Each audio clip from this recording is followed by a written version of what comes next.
नमस्कार दोस्तों, आज हम एक ऐसे मंदिर की रहस्यमय यात्रा शुरू कर रहे हैं जहां मृत्यु भी प्रवेश करने से डरती है, जहां शिव सिर्फ पूजे नहीं चाहते, वो वहां राज करते हैं, जहां की मिट्टी में भूत, भविष्य और वर्तमान तीनों सिमटे हैं। नाम है पशुपतिनाथ मंदिर। लेकिन सवाल उठता है, शिव को पशुपति क्यों कहा गया? क्या वो सिर्फ जानवरों के देवता हैं, या इसके पीछे छिपा है कोई ऐसा रहस्य जो आज तक पूरी तरह सुलझा ही नहीं? ये कहानी है उस समय की जब ब्रह्मांड नया नया बना था, धर्म धीरे धीरे फैल रहा था, लेकिन मनुष्य अपने पशु स्वभाव से बाहर ही नहीं आ पा रहा था। हर इंसान के भीतर एक पाशविक वृत्ति होती है, लालच, मोह, काम, क्रोध, हिंसा। ये सब उस समय बेकाबू हो गए थे। मनुष्य खुद अपने ही बनाए संसार को नष्ट करने पर तुला था। देवता परेशान हो गए। वेदों और उपनिषदों में लिखा है, जब संसार अधर्म की अग्नि में जलने लगे, तब एकमात्र भगवान शिव ही हैं जो उसे पुनः संतुलित कर सकते हैं। तब शिव ने लिया पशुपति रूप, लेकिन यह कोई साधारण रूप नहीं था। ये वो रूप था जिसमें शिव ने न सिर्फ इंसानों को बल्कि उनके भीतर के पशु को भी वश में किया, और शिव बन गए पशुपति, वो जो तुम्हारे भीतर छिपे जानवर के भी मालिक हैं। लेकिन कहानी यहीं नहीं रुकती। कहा जाता है, एक बार काल यानी मृत्यु खुद शिव के पास आया और बोला, हे देवों के देव, मैं संसार का अंत हूं, मुझसे कोई नहीं बच सकता। शिव मुस्कुराए और बोले, मुझसे भी नहीं। काल हंसा, लेकिन अगले ही पल शिव ने अपनी तीसरी आंख खोली और काल की पूरी शक्ति को एक हाथ में समेट लिया। काल चीखने लगा, मुझे मुक्त करो, मैं तुम्हारा सेवक बन जाऊंगा। और तभी शिव बोले, तू अब मेरा पशु है और मैं तेरा पति, तू भी अब मेरे अधीन है। तब से मृत्यु भी शिव की आज्ञा के बिना किसी को छू नहीं सकती। पशुपतिनाथ कोई आम मंदिर नहीं। नेपाल की बागमती नदी के किनारे बना ये मंदिर वहीं पर है जहां शिव ने काल को हराया था और खुद को समाधि में बैठा दिया था। कहते हैं, रात के वक्त मंदिर के गर्भगृह में से एक धीमे धीमे सांसों की आवाज आती है, जैसे कोई बैठा हो ध्यान में, लेकिन वहां कोई नहीं दिखता। कुछ साधु कहते हैं वो खुद शिव हैं, जो अब भी पशुपति रूप में वहां विराजमान हैं। तो दोस्तों, जैसा कि आपने अभी अभी सुना, जब शिव ने काल को पालतू बनाया तो उसी समय वो गायब हो गए इस संसार से, और सिर्फ एक ही स्वर गूंजा, अब मैं पशुपति हूं और मेरा निवास वही होगा जहां धरती खुद मुझे बुलाएगी। अब शुरू होती है वो कथा जो आज भी नेपाल की घाटियों में गूंजती है। सदियों बीत गए, मानव फिर से अपने पथ से भटकने लगा, धर्म फिर से लड़खड़ाने लगा, लेकिन किसी को नहीं पता था शिव अब भी मौजूद हैं, पर छिपे हुए। और फिर एक दिन काठमांडू की बागमती नदी के पास के जंगल में कुछ ग्वाले अपनी गायें चराने ले जा रहे थे।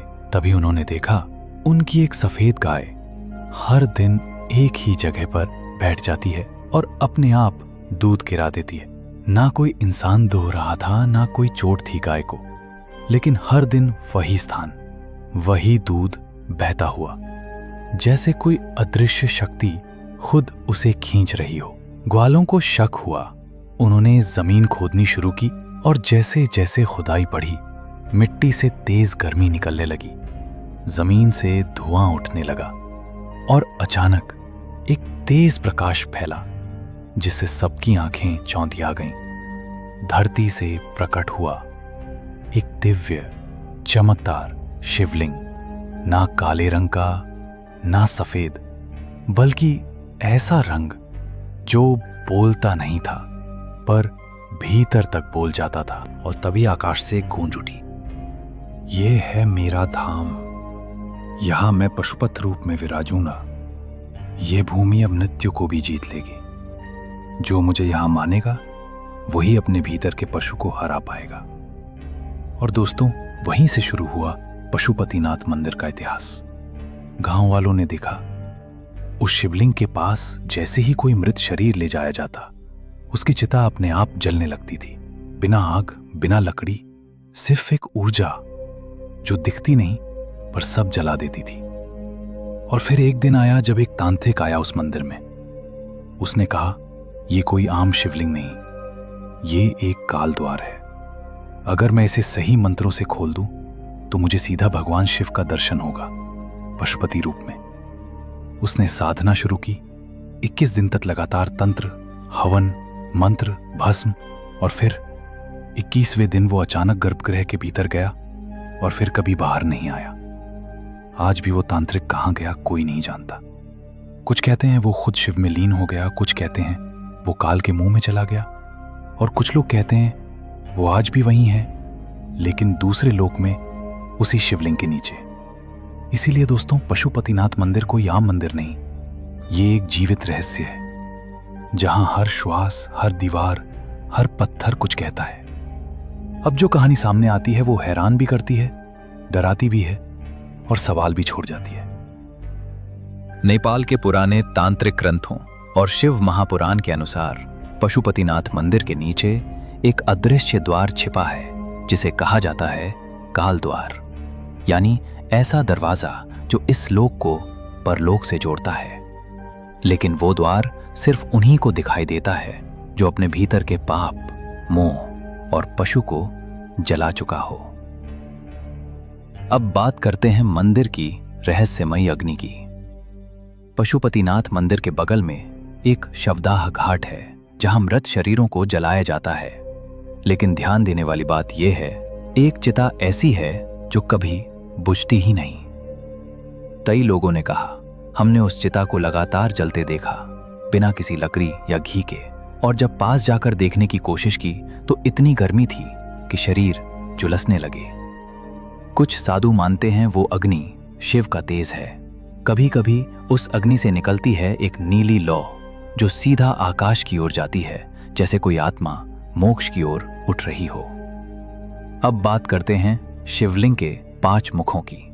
पशुपतिनाथ शिवलिंग बाकी शिवलिंगों से बिल्कुल अलग है। ये एक पंचमुखी शिवलिंग है, मतलब शिव के 5 चेहरे, और हर मुख एक रहस्यमयी लोक का प्रतिनिधित्व करता है। पहला पूर्व मुख, इसमें वो सारी शक्तियां हैं जो आत्मा को जन्म देती हैं। दूसरा पश्चिम मुख, मृत्यु का मार्गदर्शक, इसे देखने से काल भी रुक जाता है। तीसरा उत्तर मुख, तंत्र और योग का स्रोत, यहां से मिलती है तांत्रिकों को शक्ति। चौथा दक्षिण मुख, कर्मों का न्यायालय, यहां हर जीव का हिसाब किताब दर्ज होता है। पांचवां ऊर्ध्व मुख, ब्रह्मा विष्णु महेश का विलय बिंदु, इसे देखना मतलब खुद को भस्म कर देना। इसलिए इस शिवलिंग के सामने एक पर्दा डाला जाता है। कोई सामान्य व्यक्ति इस शिवलिंग के 5 मुखों को एक साथ नहीं देख सकता। कहा जाता है अगर कोई 5 मुख देख ले और उसका मन अशुद्ध हो तो उसकी चेतना उसी समय फट जाती है। अब हम बात करेंगे एक ऐसी जगह की जो है पशुपतिनाथ मंदिर के बिल्कुल नीचे। ये जगह धार्मिक ग्रंथों में दर्ज है। नाम है शब्द लोक, मतलब एक ऐसी ध्वनि आधारित शक्तियों वाली गुप्त मंत्रशाला जहां ना कोई दीवार है ना कोई मूर्ति, बस ध्वनि ही भगवान है। यहाँ हर ध्वनि जीवित होती है। और एक बार गलती से वहां प्रवेश कर गए 3 शोधकर्ता और तीनों ही पागल हो गए। ये घटना हुई थी 1972 में। नेपाल की एक टॉप यूनिवर्सिटी के 3 शोधकर्ता ध्वनि ऊर्जा और प्राचीन तंत्र पर रिसर्च कर रहे थे। उन्होंने एक तांत्रिक से बात की और वो उन्हें ले गया पशुपतिनाथ मंदिर के नीचे एक गुप्त द्वार से, जिसे केवल अग्नि मंत्र से खोला जाता है। वो नीचे गए और वहां सुनी चीखें। वो कहते हैं, हमें जैसे ही नीचे कदम रखा एक कंपन हुआ, शरीर में झंझनाहट फैल गई और अचानक हर एक विचार, हर एक याद जैसे हमारे सामने सच बनकर खड़ा हो गया। किसी ने हमारा नाम पुकारा लेकिन वहां कोई नहीं था। तीनों ऊपर वापस तो आए लेकिन कुछ बदला हुआ था। एक ने बोलना बंद कर दिया और अब तक नहीं बोला। दूसरा खुद को शिव कहने लगा और तांडव करता रहा जब तक हॉस्पिटल में बांध ना दिया गया। तीसरा अगले दिन लापता हो गया। आज तक उसका कोई सुराग नहीं मिला। शब्द लोक को फिर से सील कर दिया गया। कहा जाता है वहां की ध्वनि जप नहीं, जागृत ऊर्जा है। जिस दिन कोई अशुद्ध व्यक्ति उसे छूता है वो या तो राक्षस बन जाता है या राख। अब सुनिए, पशुपतिनाथ मंदिर में सैकड़ों घंटियां हैं, लेकिन उनमें से एक घंटी ऐसी है जो पूरे साल में सिर्फ एक बार, एक विशेष तिथि और खास नक्षत्र पर अपने आप बजती है। ना कोई हाथ लगाता है, ना कोई पुजारी छूता है, और जिस दिशा में उसकी ध्वनि जाती है उस दिशा में किसी एक इंसान की कहानी पूरी हो जाती है। उसका नाम है अंतिम नाद। ये वह ध्वनि है जो आत्मा की विदाई के लिए बजती है, क्योंकि हर आत्मा जब मोक्ष के द्वार तक पहुंचती है तो ये घंटी खुद बज जाती है। लेकिन पिछले 75 सालों में 2 बार ये घंटी उस तारीख के अलावा भी बज उठी थी, और दोनों बार कोई बहुत बड़ा नेता या संत अचानक चल बसा। अब सुनिए, नेपाल के राजा सिर्फ राज्य नहीं चलाते थे, वो खुद को पशुपतिनाथ का जीवित प्रतिनिधि मानते थे। उनके सिंहासन के नीचे गुप्त तांत्रिक मंडल था, जिसे कहते हैं चक्रव्यूह साधना। एक ऐसा विधान जिससे आत्मा देह बदलते हुए भी याद रख सकती थी अपना हर जन्म। कहते हैं ये तंत्र सिर्फ रॉयल फैमिली को ही दिया गया था। ये तंत्र ऐसा था कि राजा हर 11 साल में एक विशेष यज्ञ करता। उस यज्ञ में गुप्त रचना के माध्यम से राजा अपनी चेतना को आने वाली पीढ़ी में ट्रांसफर कर सकता था। यानी शरीर बदल जाए पर राजा वही रहे, बस नाम बदल जाए। लेकिन फिर आई एक रानी जिसने इस पर विश्वास नहीं किया। उस रानी का नाम इतिहास ने मिटा दिया, लेकिन तांत्रिक उसे कहते हैं राजश्रुति, क्योंकि उसने श्रुति के नियमों के खिलाफ जाकर शाही तंत्र को तोड़ा था। जब राजा ने 7वीं बार चक्रव्यूह साधना की तैयारी की, रानी ने चुपचाप उस तंत्र चक्र के बीच में एक रक्त बीज मंत्र डाल दिया। यज्ञ पूरा होते ही राजा बेहोश हो गया।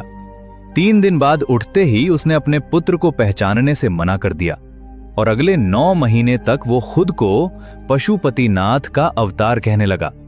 और तब खुला शाही तंत्र का सबसे गहरा रहस्य।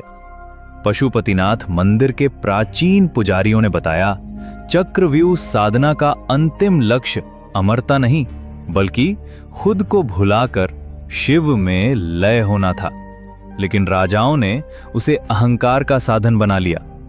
अब बात करते हैं पशुपतिनाथ मंदिर के दक्षिणी भाग की, जहां आम भक्तों का जाना माना है। वहां स्थित है एक रहस्यमयी कुंड, जिसे कहा जाता है शब्द जल कुंड। लेकिन ये कोई आम कुंड नहीं है, ये जल बोलता है। बोलता भी नहीं, फैसला सुनाता है। कोई इंसान जैसे ही उस जल को छूता है, उसे एक शब्द सुनाई देता है, पर कानों में नहीं, दिमाग के भीतर। यदि वो शब्द हो उद्गम, तो मतलब मोक्ष का द्वार खुल गया है। लेकिन अगर सुनाई दे विनाश, तो मतलब उसका अंत निश्चित है, और वो जल आपको पी जाएगा। अब बात करते हैं असली घटना की। 2001 में नेपाल की एक गुप्त साधिका जो 15 वर्षों तक मौन व्रत में थी, उसे अनुमति मिली शब्द जल कुंड को छूने की। जैसे ही उसने जल में हाथ डाला, वो मुस्कुराई और बोली, मुझे उद्गम सुनाई दिया है। लोगों ने समझा उसे मोक्ष मिल गया। पर अगले ही पल उसके शरीर से धुआं उठने लगा और वो वहीं बैठी बैठी जल में समा गई। ना शरीर मिला, ना राख, सिर्फ उसकी माला पानी में तैरती रही। और आज भी वो माला कुंड के बीचों बीच स्थिर है, ना डूबती है, ना हिलती है। तो असल रहस्य क्या था? उसने झूठ बोला था। उसे उद्गम नहीं, विनाश शब्द सुनाई दिया था, लेकिन उसके अहंकार ने उसे चुप नहीं रहने दिया। शब्द जल कुंड सिर्फ सच को स्वीकार करता है और झूठ बोलने वाले को निगल जाता है। तो दोस्तों, ये थी पशुपतिनाथ मंदिर की वो रहस्यमयी यात्रा, जो सिर्फ मंदिर की दीवारों में नहीं, बल्कि आत्मा की गहराइयों में भी दर्ज हो चुकी है।